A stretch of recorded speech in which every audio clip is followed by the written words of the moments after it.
बड़ी अपडेट लखनऊ से। सपा का राष्ट्रीय कार्यकारिणी बैठक से पहले बड़ा मंथन है। अखिलेश यादव पार्टी कार्यालय में ये बड़ी बैठक करेंगे। कोलकाता में होने वाली राष्ट्रीय कार्यकारिणी के मुद्दे पर चर्चा करेंगे अखिलेश यादव। राष्ट्रीय कार्यकारिणी में रखे जाने वाले प्रस्तावों पर चर्चा होगी।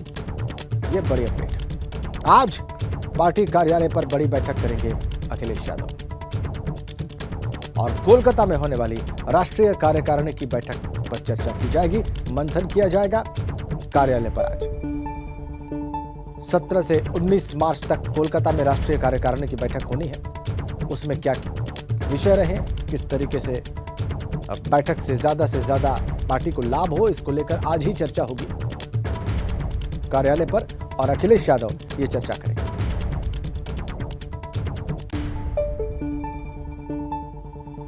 बड़ी अपडेट लखनऊ से। बड़ी खबर प्रयागराज से है, इसी के साथ बात की शुरुआत करेंगे।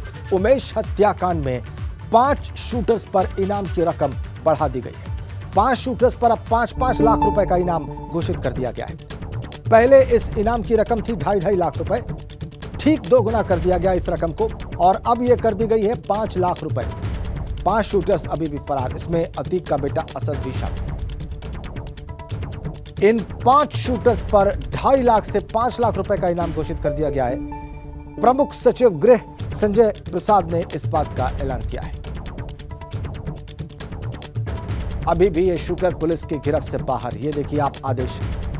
प्रमुख सचिव गृह संजय प्रसाद का 5 लाख रुपए इनाम घोषित, 2.5 लाख रुपए था और शुरुआत में 50,000 रुपए था। वक्त बढ़ा, गिरफ्तारी नहीं हो पाई तो फिर ये इनाम की रकम बढ़ाकर 2.5 लाख की गई और अब फिर से 2.5 लाख से 5 लाख रुपए कर दी गई है। प्रत्येक आरोपी पर 5 लाख रुपए का इनाम घोषित।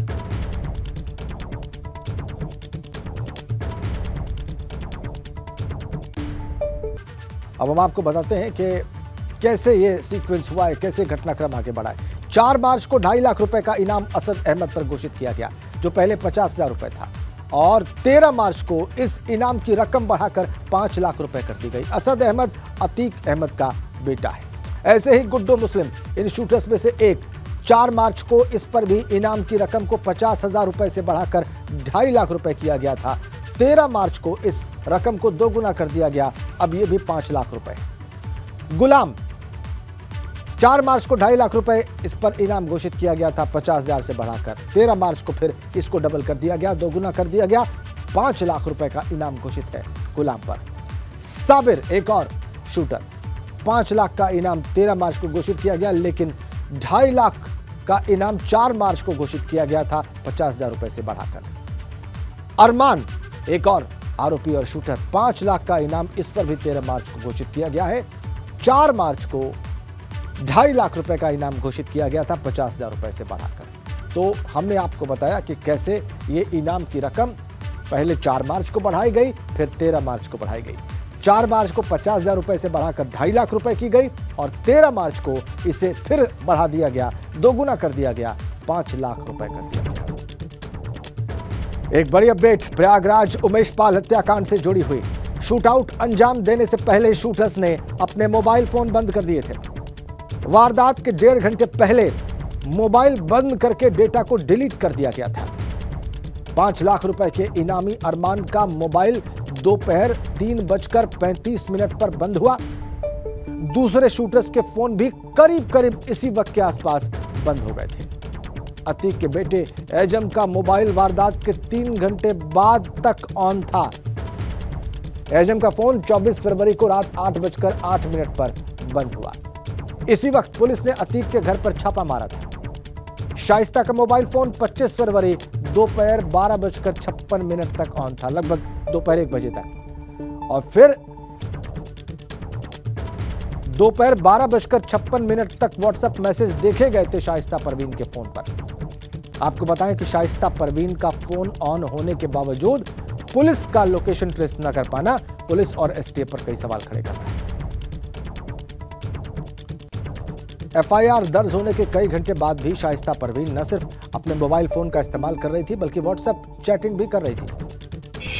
अगर पुलिस उस वक्त एक्टिव होती तो निश्चित रूप से शाइस्ता परवीन को गिरफ्तार किया जा सकता था। सीधा आपको प्रयागराज लिए चलते हैं और ये जो तमाम घटनाक्रम आगे बढ़ा है, इस पर बात करने के लिए, ज़्यादा जानकारियां देने के लिए मोहम्मद मोइन हमारे संवाददाता वहां से हमारे साथ सीधा कनेक्ट है। मोइन, ये तो सही है कि जो शूटर्स थे उन्होंने किस तरीके से वारदात से कुछ देर पहले, लगभग 1.5 घंटे पहले अपना मोबाइल फ़ोन बंद किया, उसका डेटा डिलीट कर दिया ताकि उन्हें ट्रेस न किया जा सके। लेकिन शाइस्ता परवीन 25 फरवरी दोपहर 1 बजे तक अपना फ़ोन देखती रही। हट जाओ ना जी। बिल्कुल निश्चित तौर पर कहा जा सकता है कि जांच एजेंसियों ने जो आरोपी हैं उनकी कॉल डिटेल्स निकाली है, उनकी लोकेशन ट्रेस की है, तो उसमें कई चौंकाने वाले खुलासे हुए हैं। जो शूटर्स थे उन्होंने कम से कम 1.5 घंटे पहले अपने मोबाइल फ़ोन स्विच ऑफ कर दिए थे और मोबाइल फ़ोन स्विच ऑफ करने से पहले जो डाटा था मोबाइल का वो पूरी तरीके से डिलीट कर दिया गया था। चाहे वो व्हाट्सएप चैटिंग हो, चाहे दूसरे सोशल साइट्स के जो मैसेजेस हों, वो डिलीट कर दिए गए थे। फ़ोन का पूरा डाटा डिलीट कर दिया गया था। अरमान नाम का जो आरोपी है, जिस पर 5 लाख रुपए का इनाम है, बिहार का रहने वाला है, उसने वारदात से ठीक 1.5 घंटे पहले यानी 3:30 पर अपना मोबाइल फ़ोन स्विच ऑफ कर दिया था। इसके साथ साथ एक और जानकारी मिली हुई है कि अतीक अहमद की पत्नी शाइस्ता परवीन का मोबाइल फोन वारदात के अगले दिन तक ऑन था, यानी 24 फरवरी को शाम 4:57 के आसपास वारदात होती है और शाइस्ता परवीन का मोबाइल फोन अगले दिन यानी 25 फरवरी को दोपहर 12:56 तक ऑन रहता है। उस पर बाकायदा व्हाट्सएप पर चैटिंग भी कुछ लोगों से की जाती है। लेकिन ये प्रयागराज पुलिस की लापरवाही मानी जाएगी कि वारदात के 20 घंटे बाद मोबाइल फोन ऑन रहता है। मोबाइल फोन की जो लोकेशन है वो प्रयागराज शहर में ही पाई जाती है, घर के आसपास पाई जाती है, लेकिन पुलिस गिरफ्तार नहीं कर पाई या पुलिस ने उस वक्त ये काम नहीं किया। और ये हाल तब है जबकि शाइस्ता परवीन नामजद आरोपी थी। शाइस्ता परवीन के खिलाफ एफआईआर भी दर्ज हो गई थी।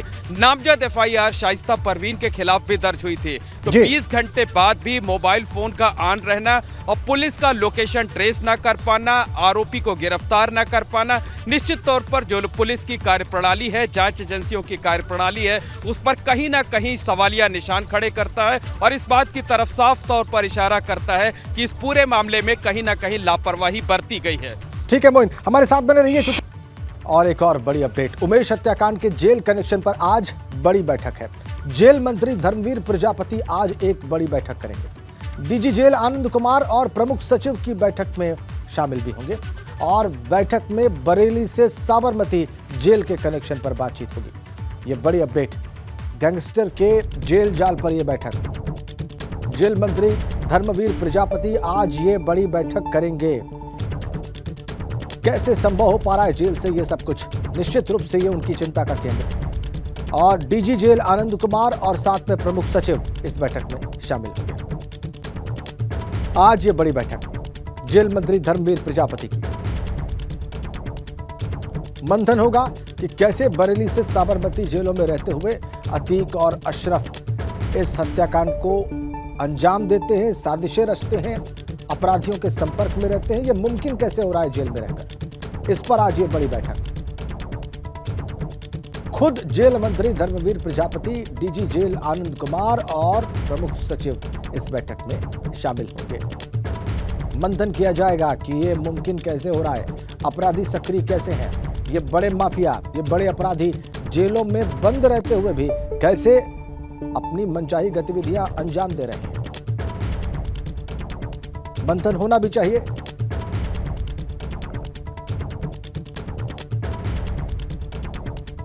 एक और बड़ी खबर मिल रही है और यह बड़ी खबर 5 लाख के इनामी और शूटर गुड्डू मुस्लिम से जुड़ी हुई है। गुड्डू मुस्लिम के पास संदीप चौधरी नाम से एक फेक आईडी, जांच एजेंसियों को फर्जी आईडी के बारे में जानकारी मिल रही है। संदीप चौधरी नाम से ही पश्चिमी उत्तर प्रदेश में छिपे होने की खबर है गुड्डू मुस्लिम के। गुड्डू मुस्लिम के वेश बदल कर रहने की आशंका जताई जा रही है और पश्चिमी यूपी में होटल्स और धर्मशालाओं में संदीप चौधरी नाम के यात्रियों की पुख्ता पड़ताल किए जाने के निर्देश दे दिए गए हैं। ये बड़ी खबर गुड्डू मुस्लिम से जुड़ी हुई, जिसकी सरगर्मी से तलाश है पुलिस और एसटीएफ को। मोहम्मद मोइन हमारे साथ था, जुड़े हुए हैं, जो तमाम जानकारियां दे रहे हैं पुलिस की गतिविधियों पर, इस तलाश पर। और फिर से एक बार उन्हीं का रुख करेंगे। मोइन, संदीप चौधरी नाम की आईडी इस्तेमाल कर रहा है गुड्डू मुस्लिम, ये बात सामने आने के बाद चीजें कैसे आगे बढ़ रही हैं? पुलिस और एसटीएफ की टीमें पिछले 19 दिनों से उमेश पाल शूटआउट केस में जांच कर रही हैं और जांच के दौरान ही पुलिस को इस बात की जानकारी मिली है कि गुड्डू मुस्लिम ने संदीप चौधरी नाम से एक फेक आईडी बना रखे थे। वो पहले भी कई बार इस आईडी का इस्तेमाल कर चुका था, तो इस आईडी का इस्तेमाल करके उसके पश्चिमी उत्तर प्रदेश में किसी जगह छिपे होने की आशंका जताई जा रही है। इस पर जो पश्चिमी उत्तर प्रदेश के जिले हैं, चाहे मेरठ हो, चाहे सहारनपुर हो या दूसरे जिले हैं, उन जिलों को अलर्ट कर दिया गया है। वहां की जो पुलिस है, जो एसटीएफ की वहां की यूनिट है, उनको इस बात के लिए ताकीद किया गया है कि वो संदीप चौधरी नाम से भी अगर कोई संदिग्ध व्यक्ति मिलता है तो उसको जो है ट्रेस करे, उसके बारे में छानबीन करे, उसको पकड़े जो है।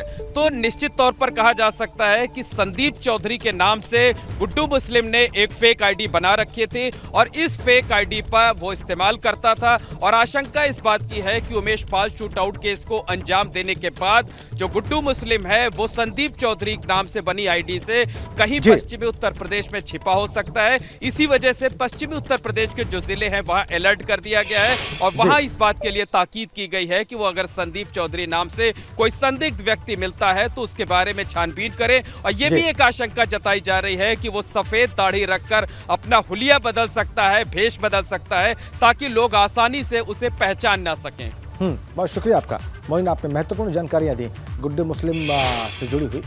और इसी बीच में एक और बड़ी अपडेट आपको दे दें, ये भी प्रयागराज से है। शाइस्ता परवीन जो कि आरोपी है, जिसकी तलाश की जा रही है, जिस पर इनाम भी बढ़ा दिया गया है, उसकी मेयर उम्मीदवारी पर तलवार लटक रही है। शाइस्ता परवीन की मेयर उम्मीदवारी के फैसले को बीएसपी वापस लेगी। शाइस्ता का टिकट काटकर किसी दूसरे को उम्मीदवार बनाएगी बहुजन समाज पार्टी। शाइस्ता परवीन का टिकट काटा जाना लगभग तय हो गया है।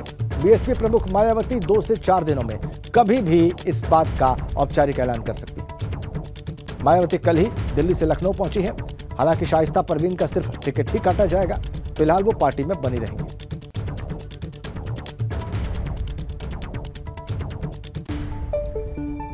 और प्रयागराज के उमेश पाल हत्याकांड में एक नया खुलासा हुआ है। साबरमती जेल में बंद माफिया अतीक अहमद करता था ग्रुप चैटिंग। ये सूत्रों के हवाले से जानकारी मिल रही है।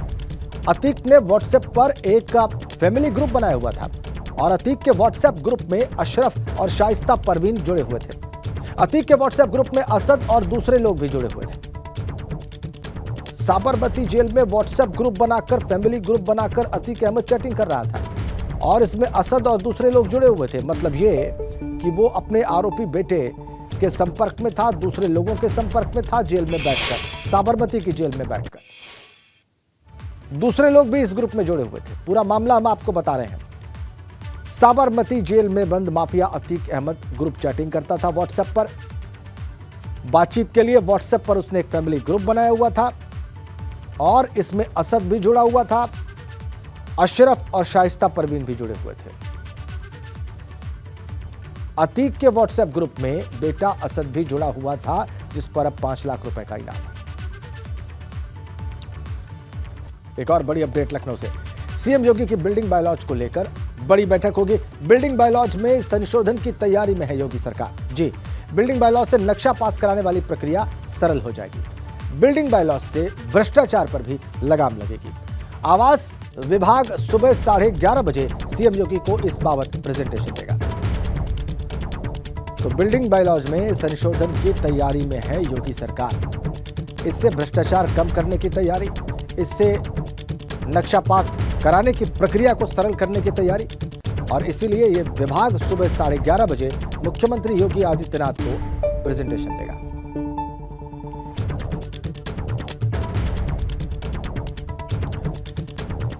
और एक बड़ी अपडेट वाराणसी से। कांग्रेस नेता रणदीप सुरजेवाला पर गैर जमानती गिरफ्तारी का वारंट जारी हो गया है। एमपी एमएलए कोर्ट ने यह गैर जमानती वारंट जारी किया है। मुकदमे की सुनवाई के दौरान पेश न होने पर यह वारंट जारी किया गया है रणदीप सुरजेवाला के लिए। 23 साल पुराने केस में हाजिर नहीं होने पर कोर्ट ने सख्त रुख अपना लिया है। आयुक्त कार्यालय में सरकारी संपत्ति को नुकसान पहुंचाने के आरोप हैं रणदीप सुरजेवाला पर। दरअसल 21 अगस्त 2002 को भारतीय युवा कांग्रेस के तत्कालीन राष्ट्रीय अध्यक्ष रणदीप सुरजेवाला ने प्रदेश अध्यक्ष के नेतृत्व में पार्टी कार्यकर्ताओं के साथ आयुक्त कार्यालय परिसर में जबरदस्ती घुसकर तोड़फोड़ की थी और हंगामा किया था। पुलिस ने मौके से सुरजेवाला को गिरफ्तार किया था। इस मामले में सोमवार को आरोप तय किए जाने को लेकर सुनवाई होनी थी। नवीन पांडे हमारे संवाददाता वाराणसी से हमारे साथ जुड़ गए हैं। इस गैर जमानती वारंट का मतलब क्या है नवीन? जी, मैं आपको बताना चाहेंगे कि 23 साल पुराना ये मामला था, जिसमें कल फैसला सुनाने के लिए कोर्ट ने रणदीप सुरजेवाला को बुलाया था, लेकिन सुरजेवाला की तरफ से यह हवाला दिया गया था कि चौंसठ की कार्रवाई की जा रही है, इस वजह से वो आने में असमर्थ हैं, जिस पर कोर्ट ने कड़ा रुख अपनाते हुए गैर जमानती वारंट रणदीप सुरजेवाला के खिलाफ दे दिया है। अब ये देखने वाली बात होगी कि रणदीप सुरजेवाला इस गैर जमानती वारंट के दौरान वाराणसी में आते हैं या नहीं, लेकिन एक 23 साल पुराना मामला है, जिसको लेकर कल अहम फैसला आने वाला था। एमपी एमएलए कोर्ट का फैसला आने वाला था, जिसमें सुरजेवाला की गैर मौजूदगी के बाद कोर्ट ने सख्त रुख अपनाते हुए ये फैसला दिया है। जी, गैर जमानती वारंट का मतलब ये कि पुलिस अब रणदीप सुरजेवाला को गिरफ्तार करके कोर्ट के सामने पेश कर सकती है रवि? जी बिल्कुल, क्योंकि गैर जमानती वारंट का मतलब यही है कि कोर्ट द्वारा सख्त रूप अपनाया गया है और पुलिस को ये कहा गया है कि गैर जमानती वारंट को अब सुरजेवाला को गिरफ्तार किया जाए और कोर्ट के सामने पेश किया जाए, क्योंकि जो मामला है 21 अगस्त 2002 का है, जब हुआ कांग्रेस। ठीक है, 23 साल पुराना मामला है नवीन, बहुत धन्यवाद आपका इन तमाम जानकारियों के लिए। आगे बढ़ते हैं, लखनऊ से खबर है, ट्रैक्टर और डबल डेकर बस में आमने सामने की भिड़ंत की खबर है। इस हादसे में एक की मौत हुई है, कई घायल बताए जाते हैं। सड़क हादसे में बस के परखच्चे उड़ गए। हादसे के बाद अयोध्या हाईवे पर लंबा जाम लगा हुआ है। ये बीबीडी थाना इलाके का मामला है लखनऊ का। एक की मौत हो गई है इस हादसे में, कई घायल हैं। डबल डेकर बस की टक्कर हुई है। ट्रैक्टर और डबल डेकर बस की आमने सामने की टक्कर, बस के परखच्चे उड़ गए। बीबीडी थाना इलाका लखनऊ का, जहां पर यह हादसा हुआ, एक की मौत हुई है और कई घायल। हादसे के बाद अयोध्या हाईवे पर लंबा जाम लगा हुआ है। लखनऊ से खबर है, बड़ा हादसा, बस के परखच्चे उड़ गए। अगली अपडेट मुजफ्फरनगर से है। चेकिंग के दौरान पुलिस की बदमाशों से मुठभेड़ की खबर है। अलग अलग 2 थाना क्षेत्रों में यह मुठभेड़ हुई है और इस मुठभेड़ में 2 बदमाश गोली लगने से जख्मी बताए जाते हैं। बदमाशों के पास से अवैध असलहा और कारतूस बरामद किया गया है। बुढ़ाना और शाहपुर थाना इलाके में यह मुठभेड़ हुई बताई जाती है। अलग अलग 2 थाना क्षेत्रों में मुठभेड़ हुई है। मुठभेड़ के दौरान और उसके बाद की तस्वीर आप देख रहे हैं। 2 बदमाश इस मुठभेड़ में गोली लगने से जख्मी, उनके पास से अवैध असलहे और कारतूस बरामद। बुढ़ाना और शाहपुर थाना इलाकों में यह मुठभेड़ हुई बताई जाती है मुजफ्फरनगर के। चेकिंग के दौरान बदमाशों से मुठभेड़ हुई है, पुलिस का दावा।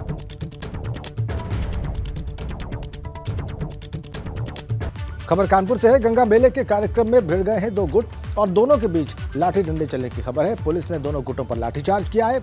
नजीराबाद थाना इलाके के ब्रह्मनगर इलाके का मामला है। ये बड़ी अपडेट कानपुर से इस वक्त हमारे पास। दोनों पक्षों के बीच में लाठी डंडे चले हैं, पत्थर चले हैं, जैसा कि आप देख सकते हैं तस्वीरों में, और यह सब कुछ गंगा मेले के कार्यक्रम के दौरान हो गया। पुलिस ने दोनों ही गुटों पर लाठीचार्ज किया है। नजीराबाद थाना इलाके के ब्रह्मनगर का सारा मामला।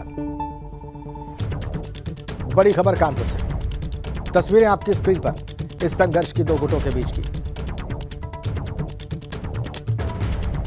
मजबूरन इसको नियंत्रित करने के लिए पुलिस को लाठीचार्ज करना पड़ा है और यह सब गंगा मेले के दौरान हुआ। नजीराबाद थाना इलाका और वहां का ब्रह्मनगर का इलाका, जमकर लाठी डंडे चले हैं दोनों गुटों के बीच में, जैसा कि आप देख सकते हैं। मजबूरन पुलिस को काबू करने के लिए लाठीचार्ज करना पड़ा।